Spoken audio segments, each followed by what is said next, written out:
Hello, my friends. It is your girl, Scarlett. Oh, hell no.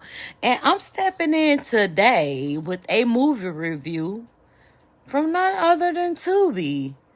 So lately, guys, I've been seeing all these little memes and gifs and videos about the type of movies that you might find over on Tubi. I've also saw this one particular movie that everybody's been talking about that's playing on Tubi right now.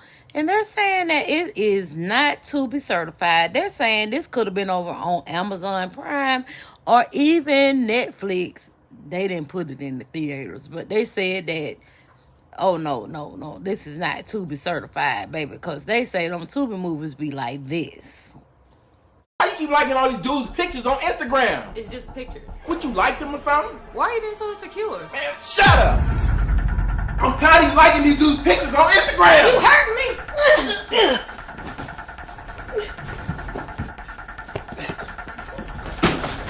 Get off of me! So, based on my research, this is the most appropriate scene of a movie on Tubi that I could find. Now, as you could tell, the stunt doubling was actually doubling. I mean, I ain't never seen a movie where they use a stunt double, and I could actually really tell the difference. But no, guys, someone recommended a movie called Cinnamon, so we're gonna review that. Paving this shit crank.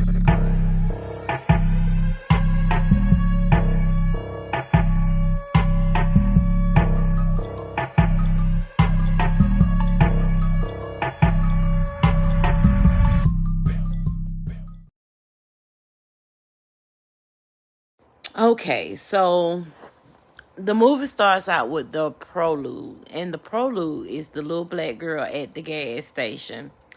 Why I can relate, child, please. In the 90s, your girl had a job at the Amoco across the street from East Lake Meadows, baby. I used to work that 3 to midnight shift. I did. And everything she did, I could relate to. Everything except for going outside and cleaning up them goddamn pumps. But I remember she was looking at that clock like, child, how much longer of this bullshit I got to put up with? And I can remember. I used to be the main motherfucking one just ready to fucking go because I had places to be, you know. It was the 90s. I was young. I was real young.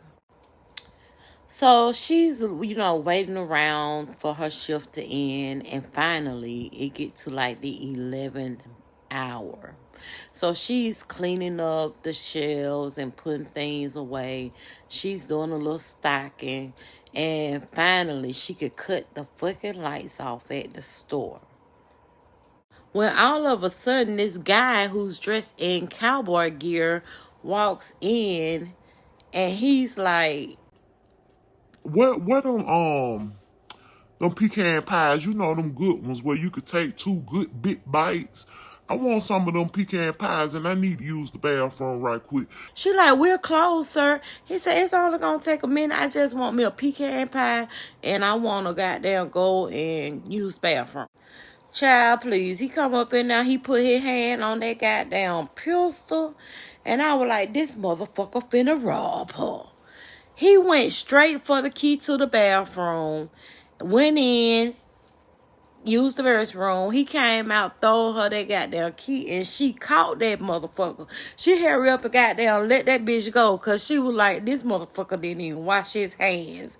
And child, he goes to get them damn pecan pie. And the girl is looking so fucking scared because she know he has a pistol on that hip. But then all of a sudden, another motherfucker come in. And she's just looking up at the clock. We already done struck midnight. And the other man come in. He got on a motorcycle helmet and a motorcycle gear. And he's like, I want to get a lottery ticket. And all of a sudden, he pulls out a pistol and say, get it up, bitch. He say, put all the cash on a plastic bag, bitch. And I mean, move it. And then he just all of a sudden make his way around to the employees only section behind the register. And he realized that the safe is wide ass open. And she's like, please don't kill me. She got her hands up in the air. In the meantime, Cowboy is coming his way with his pistol pulled. And then all of a sudden, the dude who's robbing looks up at the mirror little circular thing that you can see all the angles of the store and see that the cowboy is headed his way with the motherfucking pistol. He got the pistol drawn. All of a sudden, he just stand up and shoot that motherfucker dead in the head. He fall. I'm like, man, what the fuck going on here? I thought they was working together, y'all. I did. So then all of a sudden she get the wherewithal to go ahead on and press the button for security. And here comes the Atlanta Police Department. They have her sitting outside while they survey the scene. And Damon Wayne pulls up. I'm like, is that Damon Wayne? What the fuck do he have on? Baby, Damon come and he got that damn voice. I need to get y'all the voice. Got here is a misunderstanding. Baby, Damon Wayne come, he say, what happened here? Did they take everything? She say, the money out the safe and the register. Damon say, all right, go home. We'll talk about this tomorrow. So then she leaves the gas station. It looks like she's on our MARTA bus here in Atlanta, and she's going through the neighborhoods. I see the JR Cricket. I like little movies like this. It kind of give me a nostalgia feeling of my hoods. And so when she finally makes it home, she opens up the door, and there's a duffel bag in the middle of the floor. She bends down to open up the duffel bag. It is full of dope and money. And the next thing we hear is don't move. It's a guy in the bathtub with a pistol pointed towards her. And then it flashed back to the goddamn gas station. And it shows the same guy with the motorcycle helmet on. And both of these motherfuckers bust out motherfucking laughing. I said, oh my God. These two motherfuckers been in on the whole fucking act. Now we move into Act 1. Jody and Eddie. Let's get into it. So we move into 3 months earlier. Jody is on the MARTA bus, and then this guy gets on. His name is Eddie. And then Eddie is looking at her like, I can't believe this motherfucker don't recognize me. So she's looking at him like, no. And so when he went to speak to her, she's like, no, don't try that with me. It's been a long day. So she's like, nope, I have enough. I don't have time for that. And he was like, so what you thought I was going to say? Hey, little mama, how you doing? Can I get that phone number? He said, nah, I wasn't even gonna do it like that. Oh, because you are Jody Jackson. I used to sit behind you in 3rd period in Mr. Woo-de-Woo class. And she was like, oh, Eddie. Hey, how you been? What you been doing? And, they get into the conversation. And he's like, can I please just buy you a piece of pie? And she's like, yes. So then we move on to a restaurant. So over pie, they begin to catch up. He asked her, what do you do for a living? And she told him, I'm a singer actress that work at a gas station. And then she says, can we just change the subject, because I can't believe that I'm wasting my time in a gas station when my whole heart is in being a singer-actor. He asked her to sing for him. She's like, I'm not going to sing here. I want to actually be in a Disney movie, not act as if I am a Disney character. What do you do for a living? And he straight up say, I'm a crook. And then they start showing him pickpocketing, stealing cars. Finally, he stole this watch. And the guy was like, hey, kid, you need to watch yourself, because if this was my watch, I would kill you. And they show Eddie. He's going in and out of broker offices, showing necklaces, brooches, watches, even going into places selling hot cars. And finally, they come out of one of the broker's office and they're walking down the alley. And she's like, God, you make more money than a day than I make for a whole week. So Eddie begins to smile at her, and then he starts singing like show tunes. And he's trying to entice her into singing in the alley. And all of a sudden, she just busts out in a range, and she's just going to town singing. And she has the most beautiful voice. And then they pan over to Eddie, and Eddie is looking like, I'm in love. Baby, the look on Eddie's face was the Mary J. Blige, I'm in love, baby. His whole face lit up because he was so in love with this girl's voice and her talent, Jody and Eddie. And she's like, you happy motherfucker. And he's like, God damn. So in the next scene, we see him taking her over to 821. Shit, that looked like... It looked like a neighborhood I know, but it's 821. I can tell you that on the door. And homeboy opened the door and he like, what the fuck you want? So Eddie asked, he was like, do you still have the studio in the back, motherfucker? He like, motherfucker, you already owe me money. How the fuck you gonna ask me, can you use my motherfucking studio space? And he was like, but nah, it's broke. And so Eddie was like, well, he'll go $500. Can you please get it back up and running so we can get her in? And he was like, well, what's her name? And Eddie's like, Jody. And she said, no, Cinnamon. And old boy is grinning his ass off because he's like, damn, she cute. And he's like, motherfucker, look, use this money to get this motherfucking studio back up and running. And don't be goddamn going over to Ross buying no motherfucking cheap ass, dupe ass track suits while you talking about how I'm dressed, motherfucker. So they're walking through an industrial area and Eddie is like, Cinnamon? Where you come up with that name?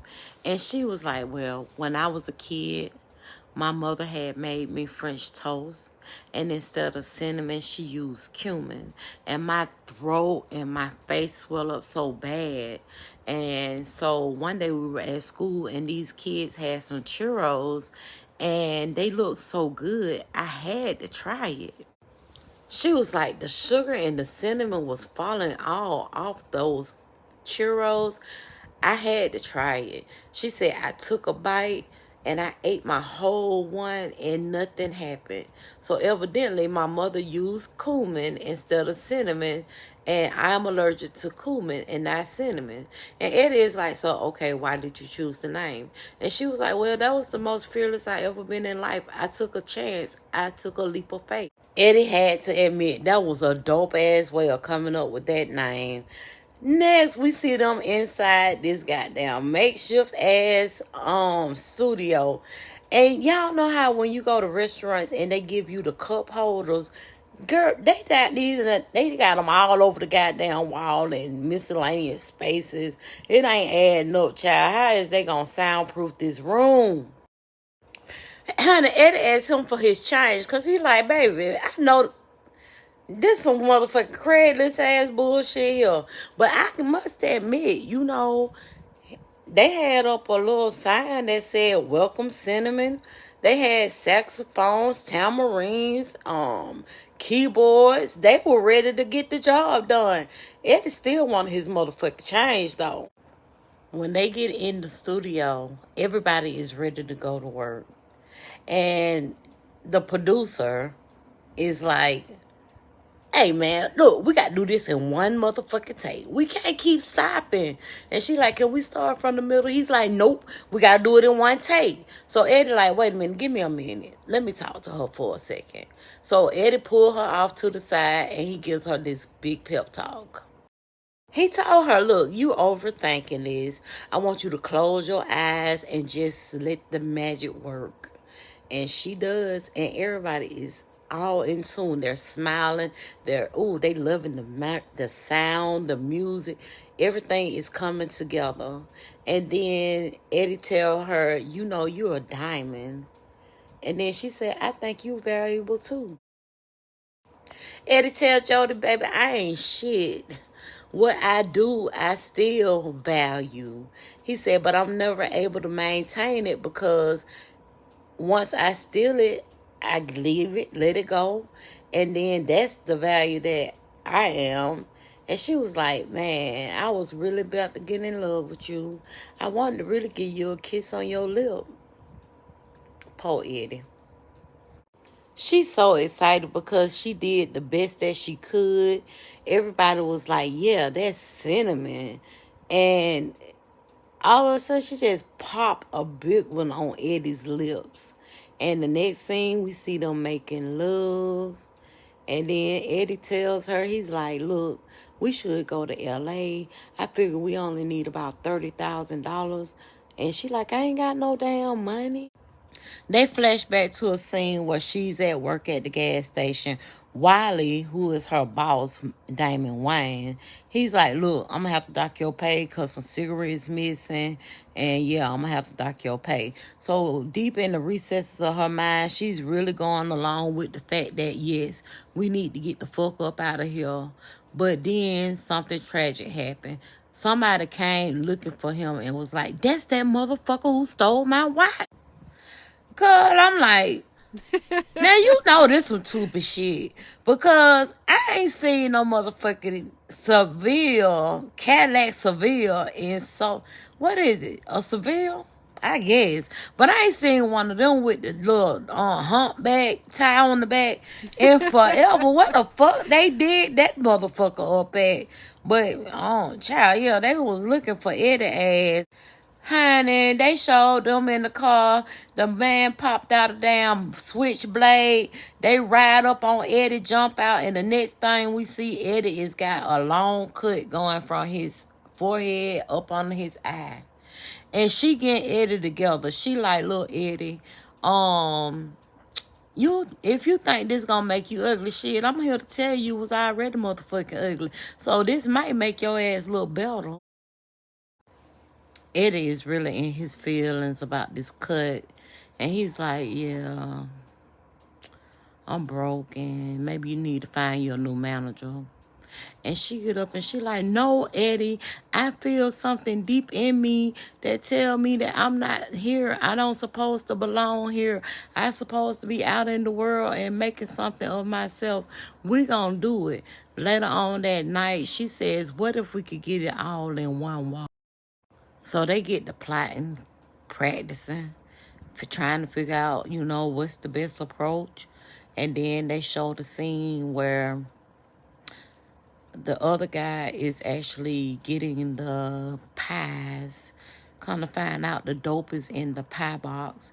She also lets Eddie know that an armor truck come pick up $50,000 almost every day. So they would at least get that money in one walk. We move back into the apartment where she actually opens the duffel bag and see all the money and the drugs. And Eddie's in the tub. The laughter stops. And she asks Eddie, are we going to be okay? And Eddie is like, I don't know. So she goes over to the tub where Eddie is and she says, Eddie, I have to go back to work tomorrow. And he's like, what? And she like, I have to. I have to go back to work, Eddie. If I don't go back to work, they're going to think something is up. But I think I'm going to tell them that I don't feel comfortable working here because of the situation. And I'm afraid. And no, Eddie, I'm not acting. I am afraid. Act 2. Wiley and the Walkers.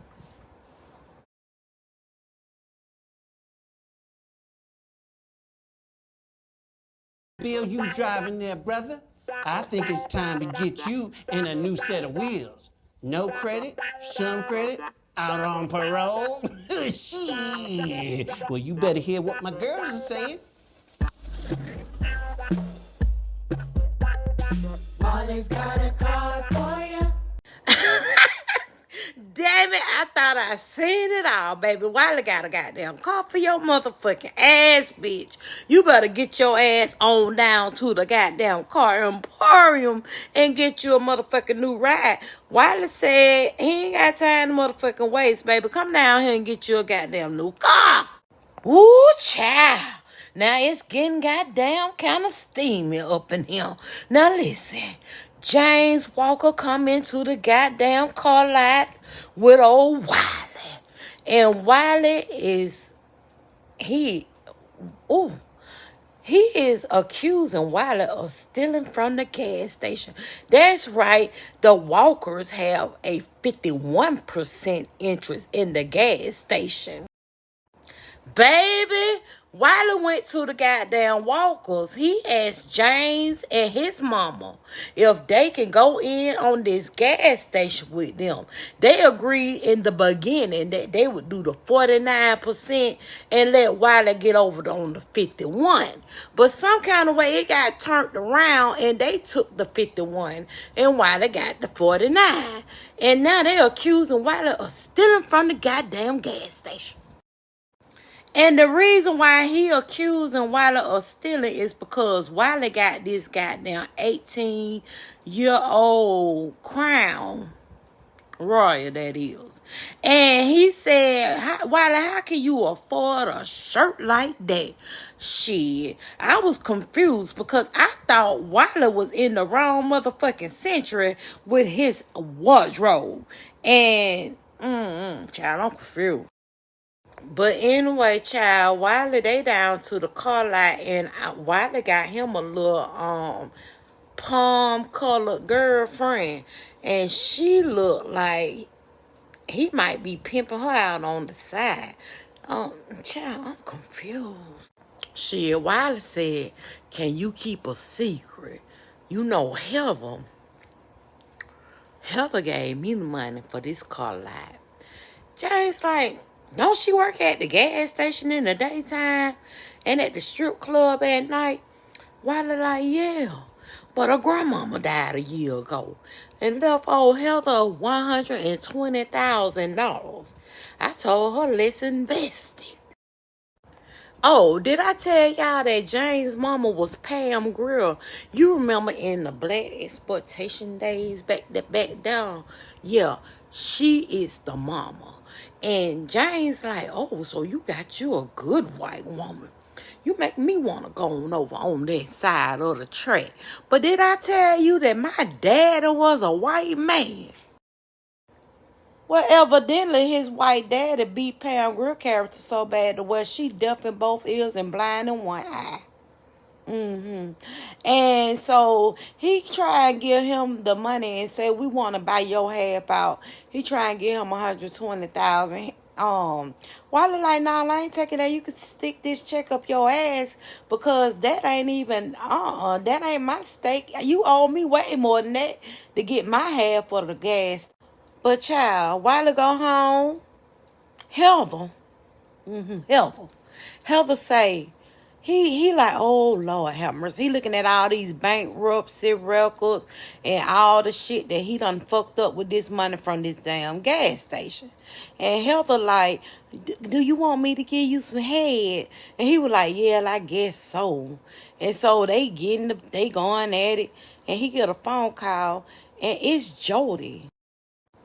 Jody tell Wiley, you better get down here to this gas station. I just got robbed. When he get to the gas station, he asks her, you know what all they took. He goes in and he turn around and he see the cowboy on the ground dead. He got down called James and he like, James, you best to get down here to this goddamn gas station because it's real bad down here tonight. Baby, James pull up down to the goddamn gas station. He got on his cowboy attire and he looks down on that goddamn ground and see his brother dead to the ground. The police come in and say, hey man, that's a crime scene. He said, bitch, you better shut the fuck up talking to me, you motherfucking pig. Don't you goddamn fuck with me. This my goddamn brother, bitch. Later on, we see James down at the morgue, and then a pizza driver pull up. It's a transgender woman, and she like, you know you want me. He like, bitch, you don't goddamn give my motherfucking pizza and get the fuck on. He goes towards the morgue, and the guy who's standing outside the morgue in his cowboy attire, he say, you want me to take that in to your mama? He said, you ain't my motherfucking dad, and you wasn't buddy dad either. I don't need you goddamn going in there to give my mama a goddamn thing. You might lay down with her, but you don't run a motherfucking thing here. I was like, well, goddamn. He go in and he signed to his mama, what you want me to do? And she eating the pizza sitting at the body. I'm like, well, goddamn. Child, while getting out the tub and the TV up sky high, he holler, Heather, turn that motherfucking TV down. He goes into where Heather is, and honey, Heather got her head on the goddamn dining room table with a pistol cocked to it, and he walks in, the damn man say, goddamn, turn that TV down. Child, it's some shit going on in the land. And Tubi, what the fuck wrong with these goddamn wigs? Why do Damon Wayne got this motherfucking goddamn 27-piece wig on? Ooh, y'all need to do better about these wigs down to the Tubi. I seen a clip of a man with some goddamn braids. They look like those Shamar Moore braids in the Tyler Perry movie. That wig was horrible too. Y'all need to get this shit together. You know, they already was suspicious of Wiley. They thought Wiley had something to do with the robbery too. So Wiley was like, man, y'all got it all wrong. I had money in that shit too. But James was like, nigga, them goddamn pies had 5 kilos of dope in it, nigga. That's our drop. That's our drop. And he was pleading for Heather's life. But shit, Heather didn't make it. They throw Wiley in the trunk. But Heather didn't even make it, y'all. They throw Wiley in the trunk and everybody pulled off at the same time, leaving Heather at the house with, I know I heard 3 gunshots. And so now they going to try and figure out what the fuck happened and who had the store robbed. Ooh, Jody and Eddie, y'all better get the fuck out of Dodge. Baby, when they pull up to the gas station, Jody at work minding her own goddamn stealing ass business. The goddamn stepdaddy, he goes up to her and he tell her, he say, look, we gonna be conducting some business in this office, so we gonna need you to close your ears. And he say, yeah, y'all go ahead on talk. We need to get this surveillance tape pulled, and I'm gonna go put some gas in the car. Child, he get out there to the pump and try and use the card to put gas in the car. The card don't work. He go back in the store and say, Jody, my card ain't taking that pump number 4. And she say, oh no, those are cash only. Pump 2 and pump 4 are cash only. And he was like, how long that been? And she said, it been ever since I've been working here, about a year.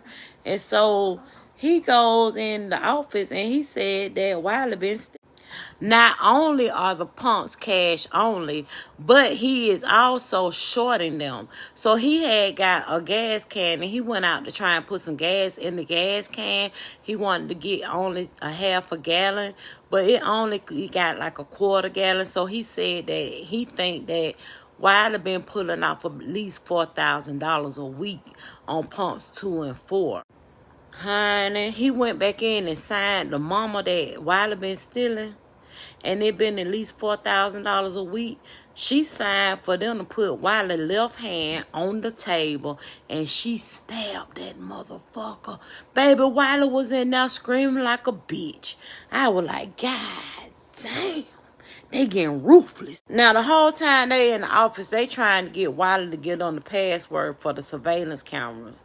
Wiley say, shit, I ain't never had to use it. I don't know what the surveillance camera password is. So they call up the company to get the password, and the password is password. Honey, Wiley ass in there with mama, and he gets some mace and spread in them goddamn eyes. Y'all know mama eye she blind in one eye and the other one ain't all that good. But he sprayed the mace in the eye. And instead of this motherfucker goddamn just taking off and running, this motherfucker get the goddamn paper towel holder and he running with the whole trail of motherfucking paper towel. Jody ass got down fighting for her life in the floor. She got down trying to get up while the brother is running after Wiley. And the damn stepdaddy is got down holding her down on the floor. She finally gets up off the floor, running to a back room and to get out the back door of the building. When she get out the back door, the stepdaddy busts in and she's getting away. She run into a warehouse. Honey, poor damn Jody. I thought she was gonna get away.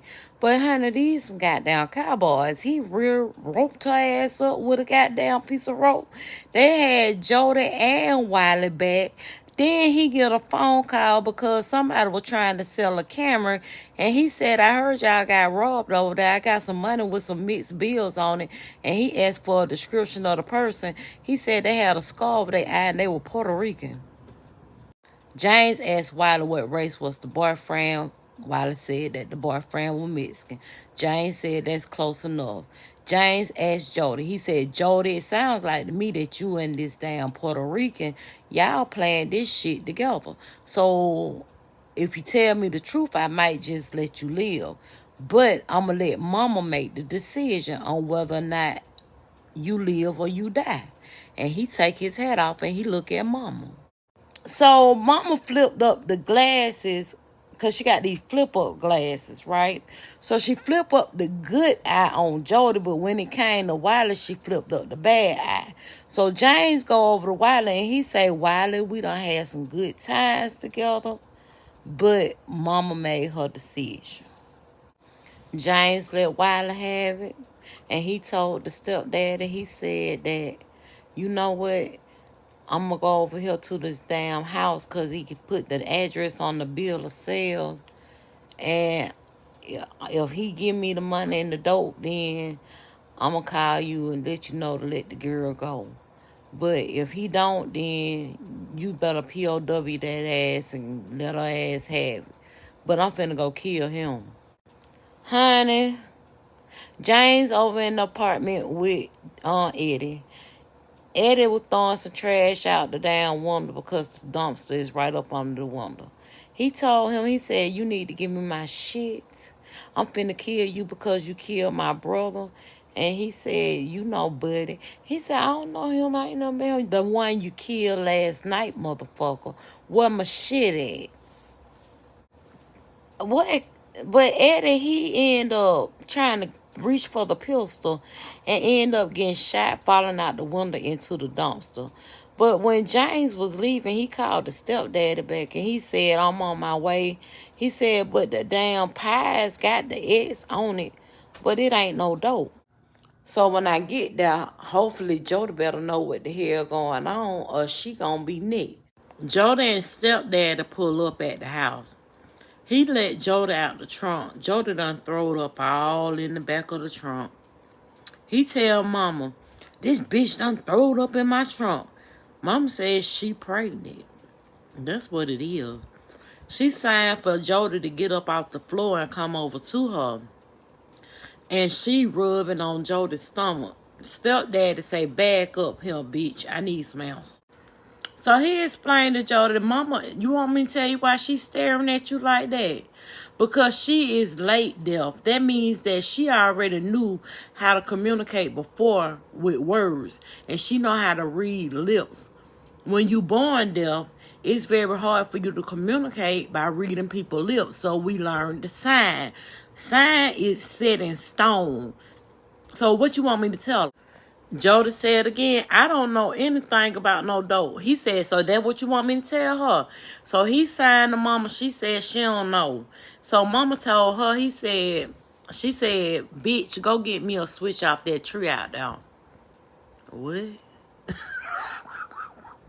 Child, that's some hard shit right there to go pick your own motherfucking switch. Thank God I ain't have abusive parents. They used to just put me on goddamn punishment. I used to beg for whippings though. But this motherfucker done goddamn told that motherfucker give me that switch. And she started beating the hell out of Jody with that goddamn switch. Had her bent over a table and everything. I was like, God damn. Act 3, the pizza, the dope, and the dead man.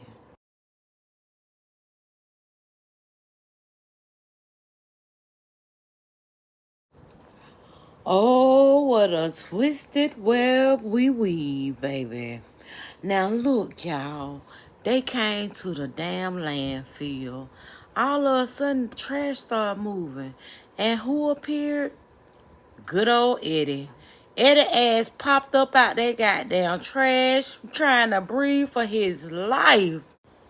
And guess who else was at the landfill, child? The damn pizza delivery girl. She was coming to deliver a pizza to the people that worked at the landfill.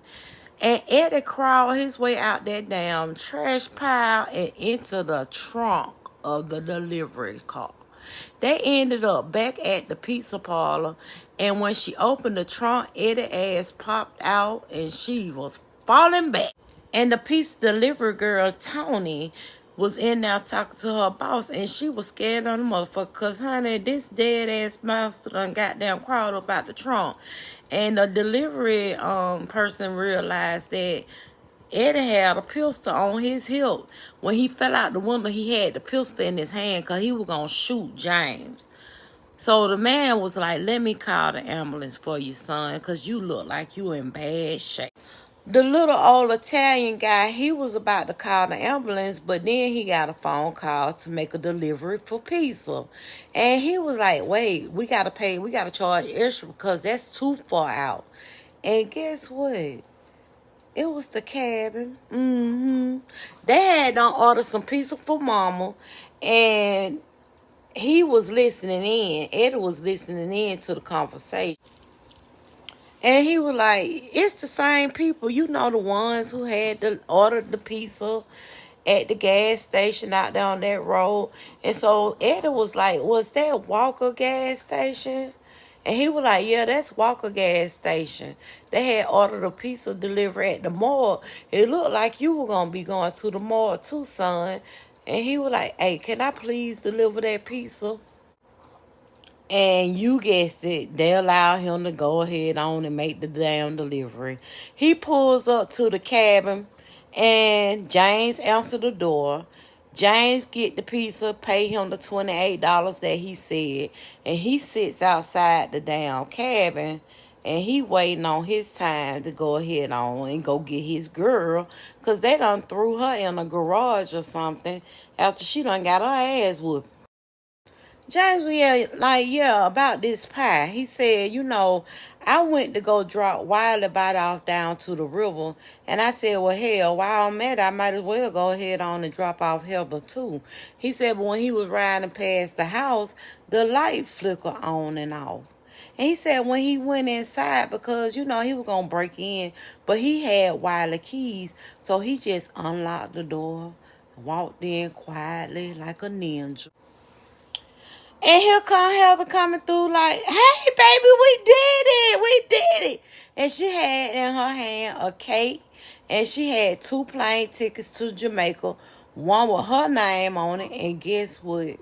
One with the stepdaddy name on it, Ernest Walker. Child, what they up to? James signed to mama, your husband is a lying, sneaking, cheating motherfucker. And he pulled the dope out on the table. So evidently Ernest was going to go back, get the dope, and him and Heather was going to go to Jamaica. He told Ernest, Wiley is not that smart. The only people that knew about our little operation were me, mama, Buddy, and you. And so you going to steal from the family? That's what you going to do? And while James was going over the details of what was going on over at Wiley House, old Eddie was trying to get in the door. And Ernest was trying to tell Eddie, hey man, somebody's coming up in this motherfucker.